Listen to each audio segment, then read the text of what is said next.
मालकानगिरी छत्तीसगढ़ सीमांत सुकमा जिले में ठाब है माओ डंप। डीआरजी और सीआरपीएफ बाहिनी माओ विरोधी ऑपरेशन बेले यह माओ डंप को ठाब कर सुरक्षाकर्मी। नक्सल माने माटी तले लुचाई रखिथिबा 4टी बंदूक सह किछि विस्फोरक सामग्री जबत करिसेंती। सुकमा जिलार जागरमुंडा थाना अंतर्गत टेकेलगुडेम जंगल में माओवादी उपस्थिति संपर्क में सूचना मिलवा पर सेठारे सर्च ऑपरेशन जारी रही। घटना संपर्क में सूचना देइछंती सुकमा एसपी किरण चौहान। सेपटे माओ संगठन केंद्रीय कमिटी 22 पृष्ठर एक प्रेस रिलीज जारी करिसेंती, जेउथरे मुख्यतः उल्लेख रही जे 2025 मसीह 357 जन माओवादी पुलिस गुली निहत होइछंती।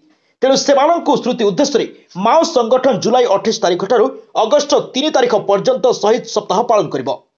साधारण आदिवासी लोकंकु शहीद सप्ताह सामिल हेबा लागि माओ संगठन आह्वान दैछि। एहा सह पुलिस दमन अभियान बंद करबा सह पुनि थरे शांति आलोचना करबा लागि दाबी रखिछि माओ संगठन। मालकानगिरी अब्दुल गानी को रिपोर्ट, द न्यूज टुडे।